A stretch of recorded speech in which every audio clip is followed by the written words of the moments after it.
Let's go! Chop, chop!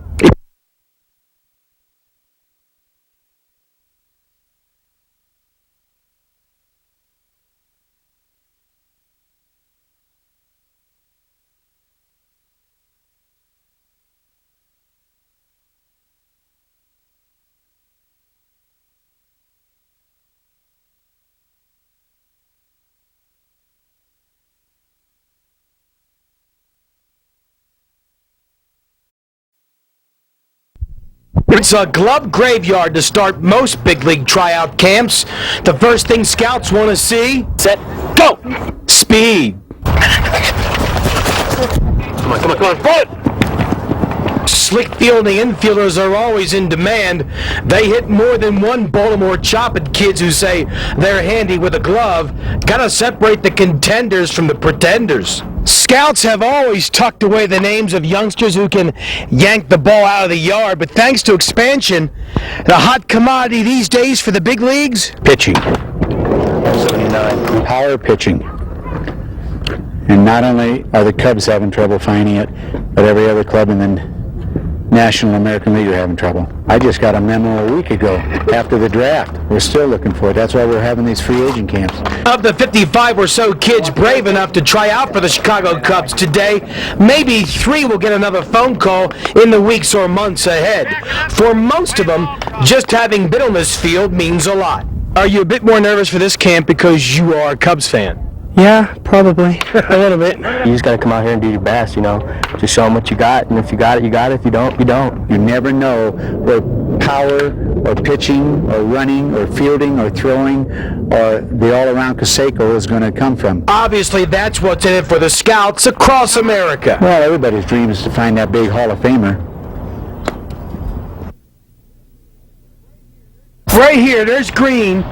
That gives you a point because it's closer than anybody else. Right. All right, I'll admit it. Bocce is new to me, but I grew up here in America. Unlike Rio Rancho Sons of Italy president Carlo LaRossi. That's my thought. Did you play this game as a kid over there in Italy? Oh yeah, we was a player always. Since I was 5 years old, I was a player. I believe that. I mean, the rules are easy. After a small lead ball is pitched out onto the bocce court, teams of 1-on-1 or 2-on-2 try to earn points by being closest to the Polino. First to 16 points wins. Bocce originated in Italy back in the 15th century. Christopher Columbus may very well have brought this game to America on the Santa Maria. Now in the 20th century, a national tournament is contested every year here in the good old USA. Endless possibilities with the game, and it's a game of skill, very competitive, like any sports. It takes time to develop the skill at this game. I mean, you're just not going to jump in and play it. Thanks to the Sons of Italy, bocce's been going strong 7 years now in Rio Rancho. They say you're never too old to play. Once you know how to shoot the balls, you can be one of the best. I don't have to talk like you. No, you don't have to talk like me because nobody can talk like me. After 30 years in this country, everybody talks better than me. With your eyes closed, it's easy to imagine you're back in some Western movie. The sound of the cavalry pounding in the ears. Arena polo, what you see here, unlike the game they play on grass, in that the field is smaller, about the size of a football gridiron. The year-and-a-half-old Rio Grande Polo Club plays on both. Either way, you're trying to knock one in through the end zone goals with a mallet. It's a good, strong offensive game, and every play out there is planned. It doesn't look like it. It looks like it's total chaos, but every play is planned. Profound thinkers say this sport is the fastest in the world outside of ice hockey. Dangerous, too. Imagine 1,200 pounds and you're trying to control it. It gets pretty aggressive. We ride each other off. It's legal. It's legal to hook the mallet of the player. You can't ride in front of the player or across the line of the ball. If you do, it's a foul, and it's a dangerous foul. Arena style pitch 3-on-3. It's 4-on-4 on turf. Rio Grande is 12 members strong, playing in 6 tourneys this year. Horses are provided for those without. Half of these folks are still learning. Oh, I've scored a lot of goals. I'm a star. I scored 4 goals. Oh, well, who's counting? Oh, hell, it's the best feeling in the world. When you knock it in there, you're like, yeah, Your teammates are just cheering for you. That's great. I love it. This club anxious to take on newcomers, the more the merrier. Seems like a great way to get your kicks.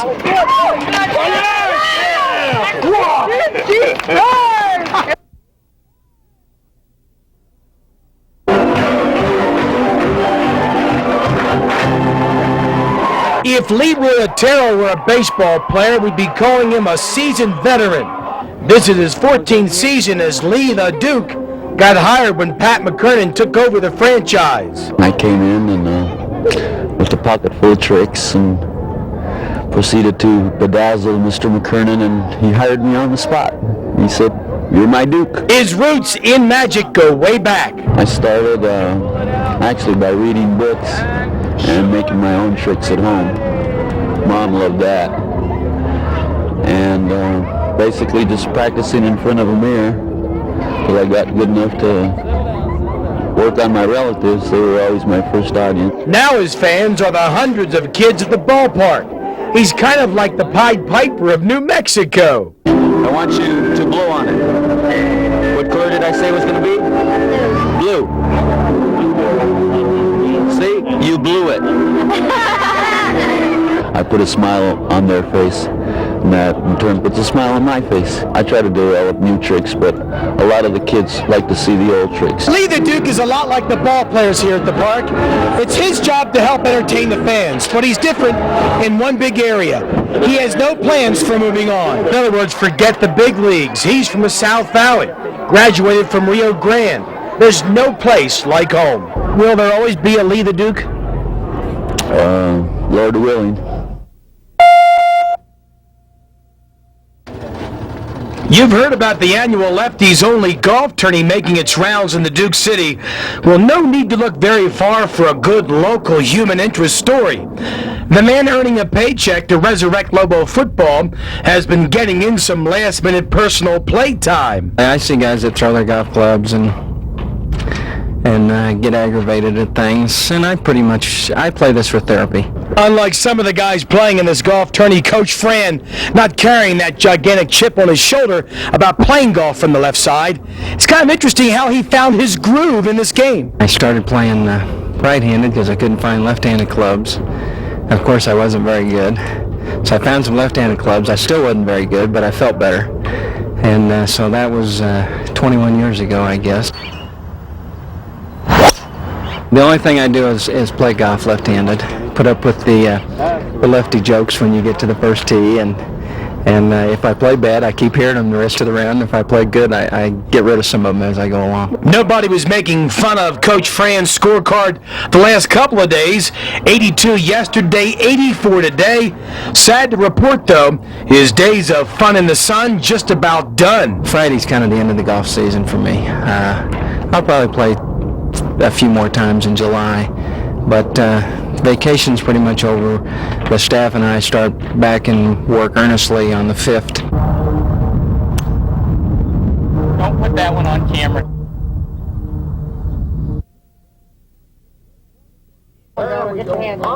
It's one thing to be at the grand opening of a new golf course, quite another to be part of the debut of a Jack Nicklaus design. Las Campanas, 10 miles from downtown Santa Fe, is not just another Golden Bear layout either. It's the 100th course design to grace his already impressive resume. From the looks of things, he's got the knack. I get a tremendous kick out of opening a golf course. One that we've been, fooling around with this golf course for 3 or 4 years. Will we see Nicklaus' signature number 200? Probably. Yeah, I have no desire to quit doing golf courses. I enjoy doing golf courses. Jack played the first official round on this 7,600-yard layout with oldest son Jackie. Dad owns the new course record for now after a 1-over-par 73. He also left New Mexico, having added more than one groupie to his already humongous fan club. Oh, he come and pat me on the shoulder, but I was in his way. Which is more impressive today, watching him play golf or the layout here that he's designed? Well, that's a tougher ball. I'll second that. Paul Davis, News 4 Santa Fe.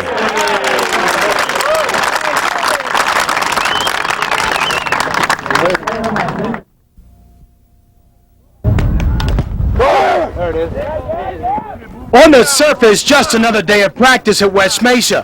But fact of the matter is, these guys had to hear about a girl playing on their team all day long. Was there much talk about this around school today in class?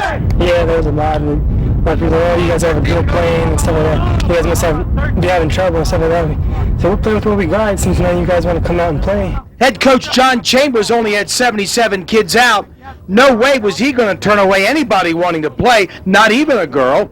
So when Stephanie Lopez asked permission to try it, he said sure. And we want to be fair to every athlete that comes out here.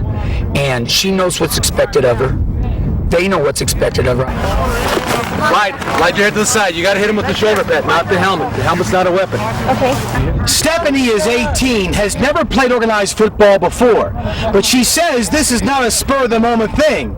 She's been trying to get up enough nerve for years. My freshman and sophomore year, I always wanted to come do it. It's just, I was like always too scared. I was just like too little then. And then my junior year, I was going to come out and do it, but I didn't really have the grades. Like when I first came out, it was just like little sexist jokes, like a girl doesn't belong in the field, or like when I had my nails before I cut my nails, it was just like little jokes like that. And now it's just, they want to make sure that I get hit just the same as them. Since Stephanie is a senior, if she plays football, it has to be with the varsity.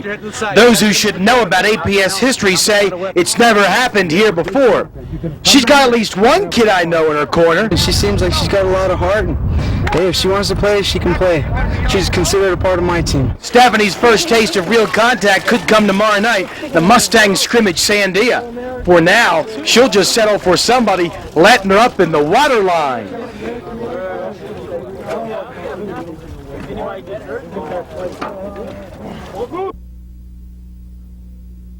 Number 22, Paul Davis.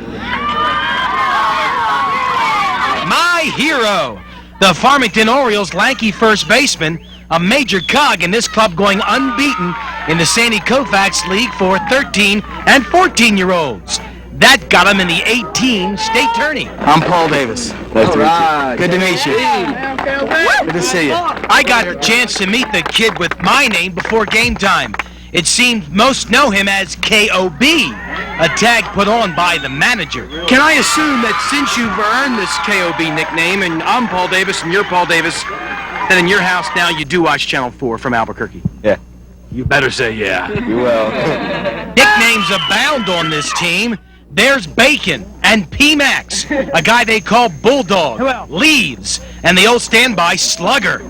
Paul Davis's K.O.B. TV tag, a no-brainer really, when you consider most folks in the Four Corners area watch K.O.B. by way of Channel 12. It just hit me, you know, light bulb went on and K.O.B. stuck, and so I think he likes it better than Paul Davis, actually. We sort of tease him about certain similar personality characteristics. Like what? Well, like being extremely verbal and maybe having an extra large mouth. The Orioles lost to Las Cruces tonight 6-3. Paul Davis did not get a game-winning hit, but I leave town with a nifty jersey and a cap. Thanks, guys. I gotta get my hand in. This is Jake. Magic Johnson and Kevin Costner's the host for that, and I'm just real excited. I never thought I'd be able to meet these people. The rumors were wrong. You have not signed with Luke's agent people yet. Definitely not. I'm still a free agent. Still taking applications? I have been stressed about this.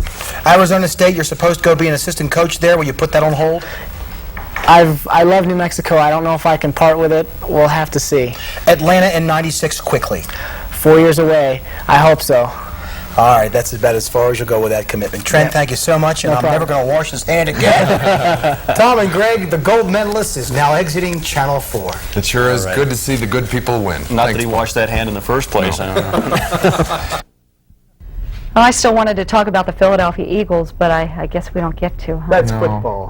Different sport tonight. Well, Yeah, but we could still talk about Monday night. It was Jane, you and great Tom Monday talk night. about it while I do this. Okay. And then No, we have any extra relive time. that. Never mind. We have extra All right. time. We'll talk about that game Monday. But first, baseball. Here it is Wednesday, and I'm finally ready to start talking about the American Leaguers getting first crack in the postseason playoff party. Oakland and Toronto. 21-game winner Jack Morris figured to have a good outing. He usually does well in the second season. Top of the second, Mark McGwire bashes a 2-run homer. And before he has the time to get rest in the dugout, teammate Terry Steinbach says, I can do that too. A solo shot. It's 3-0 A's. Jack was cracking a smile. Toronto got back even at 3, eventually against Dave Stewart. Dave Winfield was a major catalyst. This homer, he later doubled and scored to Dave, 41 years old. Top of the ninth, all even at 3. Harold Baines, the hero, that is the game winner. The A's lead the series 1-0. And the next showdown in the American League tomorrow night. Mike Moore scheduled to pitch for the A's, Dave Cohn for the Blue Jays. Is it me or is the fat lady ready to sing in the National League Championship Series? The Braves banged out 14 hits today. Jane said it's me. Well, Jeff Blauser's double here had him up 4-0 in the second, Jane. Come the 6th, yeah, get that fat lady ready. Ron Gant smacks his first ever grand slam to make it 8-zip Braves. How Jane and Ted could sleep through this one is beyond me. Well, actually, I do understand their team had it in the bag all day. In the locker room afterwards, the Pirates obviously not too excited about answering reporters' questions. Humiliating? What's humiliating? 13 runs, 14 hits. It don't matter if it was 1-0 or 13 or whatever. It's still won. We've had great pitching the whole year, and we didn't get it today. And we didn't get the effort out of the offense yesterday. So, you know, I always say you win collectively and you stink collectively, and right now we stink collectively. As dejected as they are, Pirates got to feel good about heading home now. The series resumes again Friday with Game 3 in Pittsburgh. Only a couple of teams have ever come back from a 2-0 deficit. If Tommy Lasorda's future with the Dodgers was in doubt, forget about it now. That's all been worked out. He will be back to manage the team next season. That news out of L.A. this afternoon. No, Peter, just when we were evaluating the players for 1992 and what we have to do in 1993, all he said to me was, "Are you happy?" I said, "Yes, I'm happy." And he said, "It's good enough for me." Next season will be Lasorda's 16th as Dodger field skipper. They'll be coming off the team's worst season ever since moving west. Here is Chris Monahan now. She's coming to play in the 3rd annual LPGA Lobo Classic Saturday in the Duke City. She'll go up against Christy Albers, Tara Fleming, and Wendy Worley, to name just a few. And there'll be no let-up Friday when the former Lobos square off in a Pro-Am either. There'll be some serious competition going on. Why can't you just turn it off for a day? I don't know, Scott. Good question. I've never been able to turn it off. You know, the golf has always been a very serious thing for me. And, you know, it's that need to achieve. I like that, need to achieve. A silent auction Friday night will funnel money to the folks who battle cystic fibrosis. Stay put and enjoy the next couple of commercial breaks, then come back and learn all about New Mexico's premier kickboxing guy gunning for a title.